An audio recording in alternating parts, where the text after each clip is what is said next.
Students, कैसे हो आप लोग बेटा? ठीक हो? तो हम लोग कर रहे थे इडियम्स एंड फ्रेजेस। जो मैंने करवाए हैं वो आप लोगों ने रिवाइज किए हैं ना, तो प्लीज उनको साथ साथ रिवाइज करते रहना। तो चलो स्टार्ट करते हैं। और स्टार्ट करने से पहले मेरी आप लोगों से ये रिक्वेस्ट है कि प्लीज मेरे चैनल को लाइक और सब्सक्राइब जरूर करें। तो चलो स्टार्ट करते हैं। First idiom, jump the track.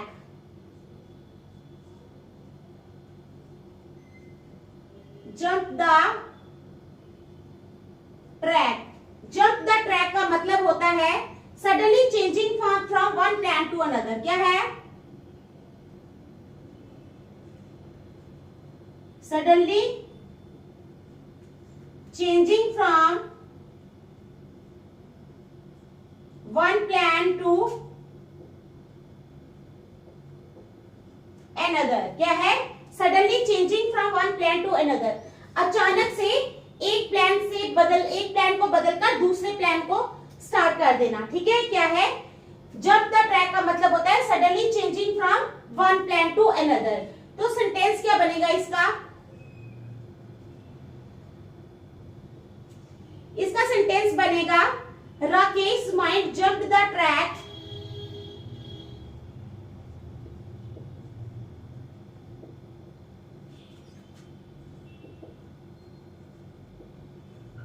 Rakesh mind jumped the track. Rakesh mind jumped the track while he was giving the presentation. While he was giving the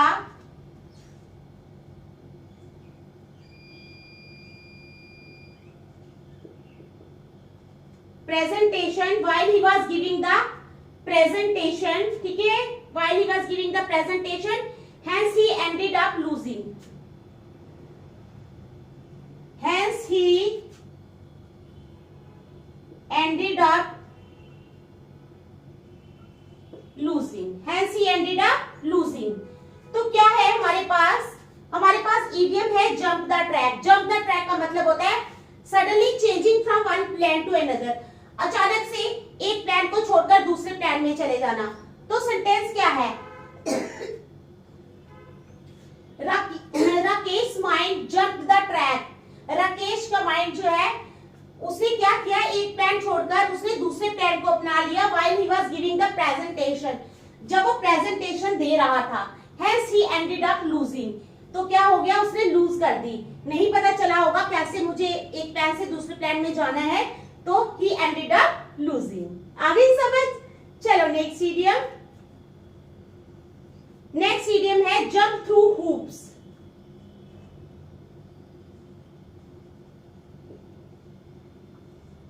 jump through hoops. Jump through hoops का मतलब होता है to do a difficult task at someone else request.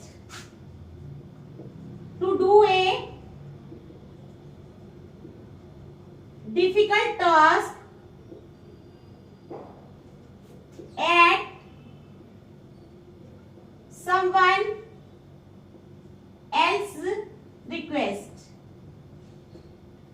कोई भी मुश्किल काम जो है वो करना। To do a difficult task, एक मुश्किल काम करना एट समवन एल्स रिक्वेस्ट, किसी दूसरे की रिक्वेस्ट पे। ठीक है? क्या है? जंप थ्रू हूप्स का मतलब है to do a difficult task, एक मुश्किल काम करना एट समवन एल्स रिक्वेस्ट, किसी दूसरे की रिक्वेस्ट पे। तो चलो सेंटेंस क्या बनेगा?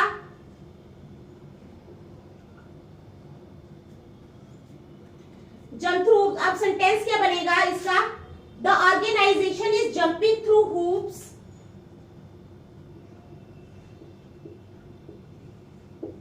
द ऑर्गेनाइजेशन क्या कर रही है? Is jumping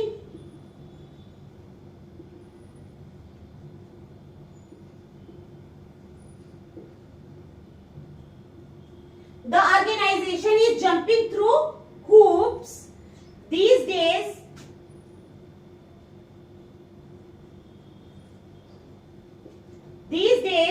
to crack a lucrative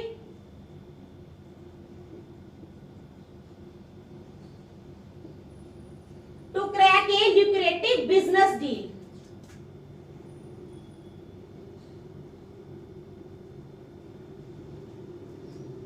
The organization is jumping through hoops.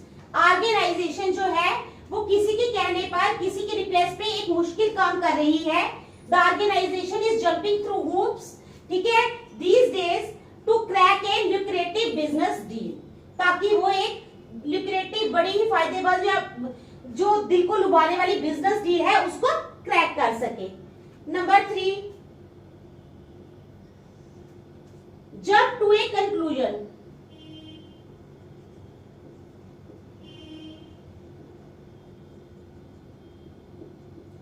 Jump to a conclusion का मतलब होता है जज something without a sufficient examination of facts.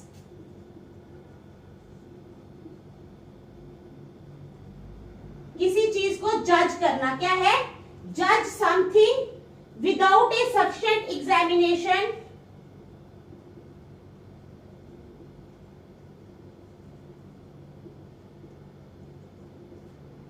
without a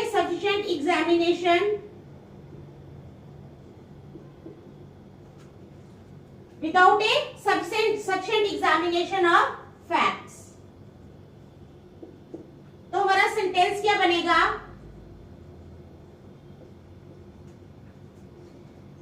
जज something without a sufficient examination of facts. तो हमारा sentence बनेगा don't jump to a conclusion before don't jump to a conclusion before analyzing the entire situation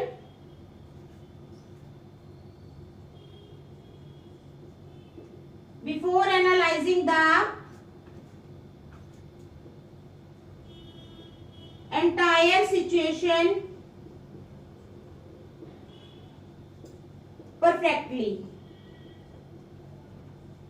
तो क्या है हमारा sentence? Don't jump to a conclusion, किसी भी नतीजे पर मत पहुंचना before analysing the entire situation perfectly. पूरी सिचुएशन को परफेक्टली एनालाइज करने के बाद ही कोई कंक्लूजन लेना, अदरवाइज कोई कंक्लूजन मत लेना. समझ आ रही है ना? नेक्स्ट है जंगल आउट देयर. क्या है?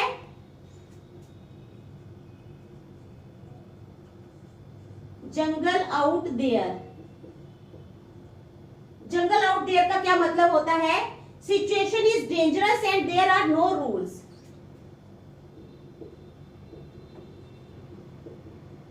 Situation is dangerous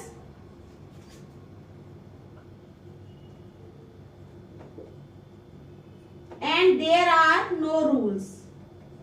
situation dangerous है और कोई रूल्स नहीं है. क्या है? जंगल आउट देयर का मतलब होता है situation is dangerous, situation dangerous है and there are no rules, और कोई रूल्स नहीं है. ठीक है, तो सेंटेंस बनेगा after communal रियट्स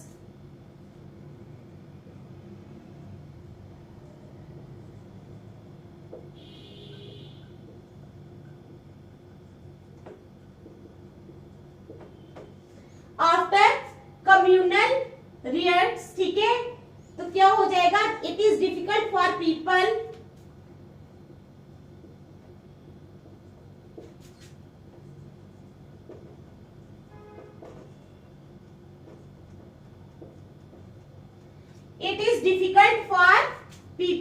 to step out of their home, to step out of their home. ठीक है, yes it is jungle out there. Yes it is jungle out there. तो क्या है sentence? Jungle out there means situation is dangerous and there are no rules. Sentence बनेगा after communal riots. Communal रियट्स जब हुए उसके बाद it is difficult for people, लोगों के लिए ये मुश्किल है to step out of their home, कि वो अपने घरों से बाहर निकले। Yes it is jungle out there, हाँ वहां पर जो है वो बड़ी मुश्किल सी सिचुएशन बनी हुई है। तो देखो ये सेंटेंसेस, फिर नेक्स्ट करते हैं।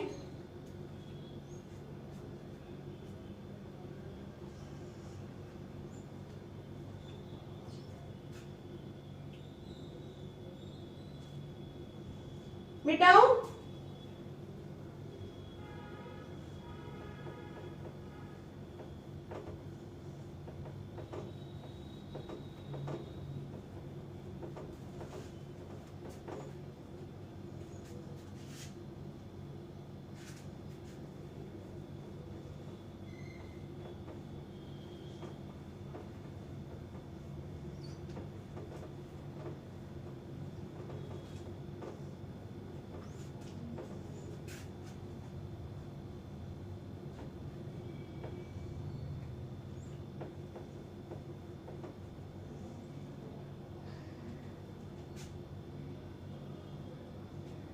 अब है हमारे पास jury's out, no general agreement on it।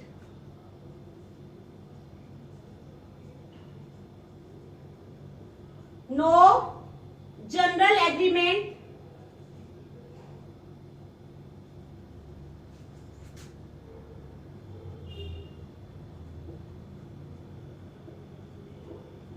Juries out का मतलब होता है no general agreement on it. समझ आई क्या है? Jury's out means no general agreement on it. तो सेंटेंस क्या बनेगा हमारे पास? The jury is out on the issue of new employee.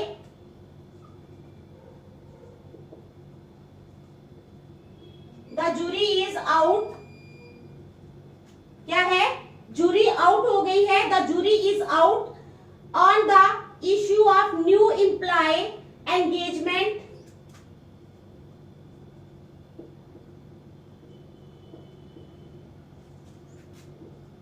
New employee engagement on the issue of new employee engagement activities।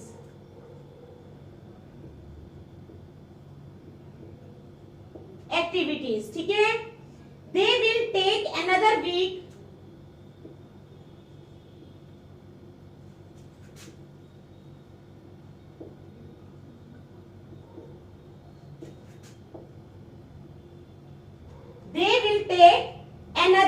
ठीक है। They will take another week to decide and declare the changes। To decide and declare the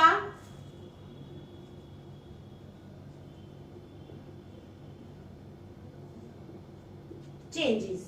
तो क्या है हमारे पास sentence? The jury is out on the issue of new employee engagement activities। ठीक है, jury जो है आउट हो गई है किस इशू पे? न्यू एम्प्लॉयमेंट एंगेजमेंट एक्टिविटीज के इशू पे। They will take another week to decide and declare the changes. वो एक वीक और लेंगे और डिसाइड करेंगे और डिक्लेयर करेंगे कि हमने क्या चेंजेस करने हैं। समझ आ गई? चलो next.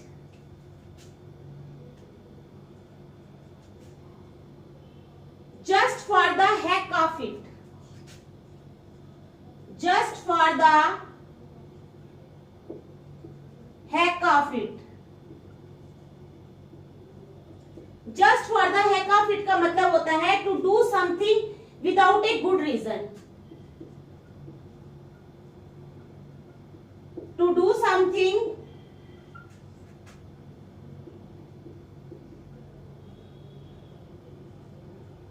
without a good reason। क्या है? just for the heck of it का मतलब होता है टू डू समथिंग, कोई चीज करना विदाउट ए गुड रीजन, कोई उसका कोई गुड रीजन नहीं है फिर भी कोई चीज करना। तो सेंटेंस बनाएंगे हम इसका, you will not achieve the desired results.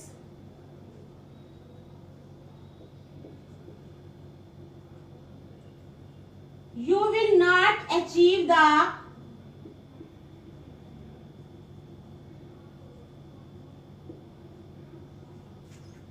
Desired results, तुम जो है वो डिजायर्ड रिजल्ट्स जो है वो अचीव नहीं करोगे अनलेस यू सिंसियरली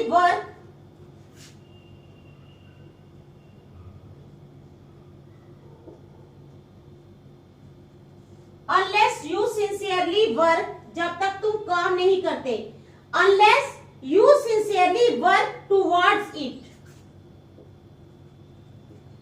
जब तक तुम इसके प्रति अच्छी तरह काम नहीं करते, you will not achieve the desired results unless you sincerely work towards it. ठीक है, doing things just for the heck of it is simply not worth it. Doing things just for the heck of it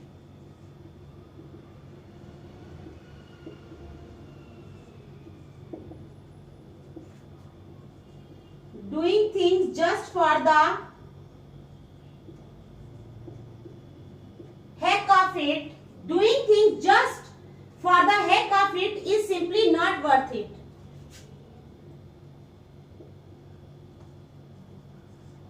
Is simply not worth it. तो क्या है, just for the heck of it means to do something without a good reason. Sentence है, you will not achieve the desired results, तुम्हें desired results नहीं मिलेंगे unless you sincerely work towards it, जब तक कि तुम सिंसियरली इसके तरफ काम नहीं करते। Doing things just for the heck of it is simply not worth it. ठीक है, ऐसे ही काम करना जो है वो ठीक नहीं है, कोई गुड रीजन होना चाहिए तभी तुम्हें कोई काम करना चाहिए। तो देखो ये सेंटेंस, फिर नेक्स्ट चलते हैं।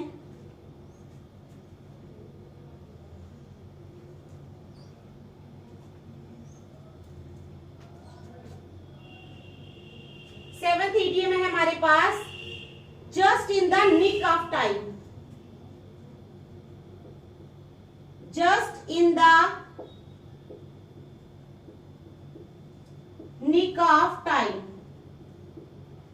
Just in the nick of time का मतलब होता है manage to do it just in time. Manage to do it क्या है, manage to do it just in time.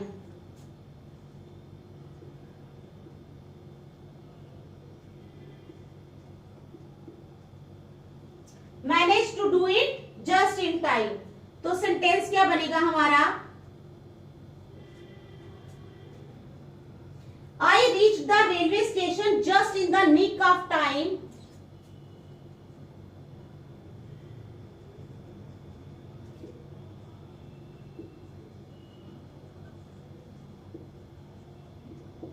I reach the railway station just in the nick of time.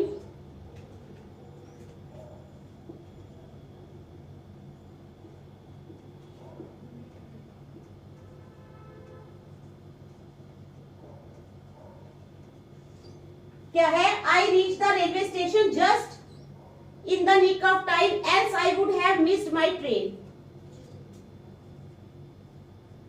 Else I would have missed the train. Next sentence है, next idiom है kangaroo court.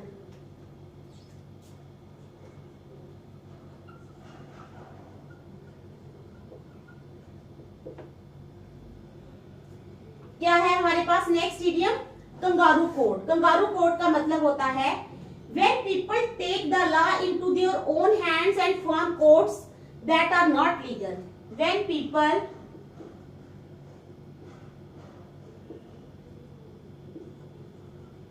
take the law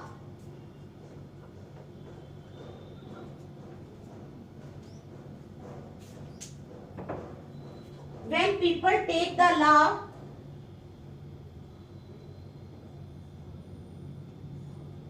into their own hands, जब people क्या करते हैं, कानून को अपने हाथ में ले लेते हैं। when people take the law into their own hands and form courts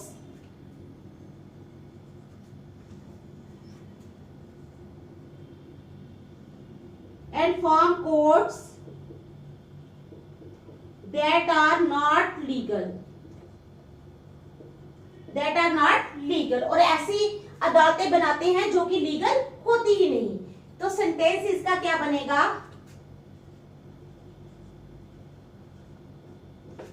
इसका सेंटेंस बनेगा the moment I found out a huge difference in opinion of,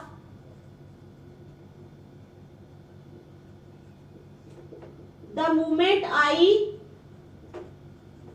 found out, क्या है, the moment I found out a huge difference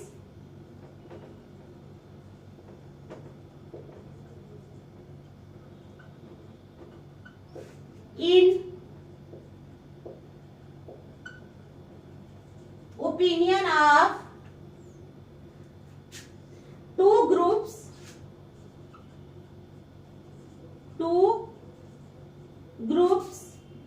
ठीक है, I was horrified with thought of the kangaroo court, I was horrified with thought of kangaroo court, ठीक है। तो क्या है, the moment I found out a huge difference in opinion of two groups, जब मैंने दो ग्रुप्स के opinion में बहुत ज्यादा डिफरेंस देखा तो मुझे कंगारू कोर्ट की याद आ गई। किसकी याद आ गई, कंगारू कोर्ट की, कि हम लोग अपने ही घरों में अदालतें बनाएंगे और जो गलत तरीके से डिसीजन लेंगे। कंगारू कोर्ट क्या होता है पता है ना आपको, मैंने बताया ना कंगारू कोर्ट क्या होता है, अपने हाथ में कानून ले लेना और गलत तरीके से जो है वो न्याय करना। तो आज हम यहीं तक रखेंगे, नेक्स्ट हम कल करेंगे। Till then bye.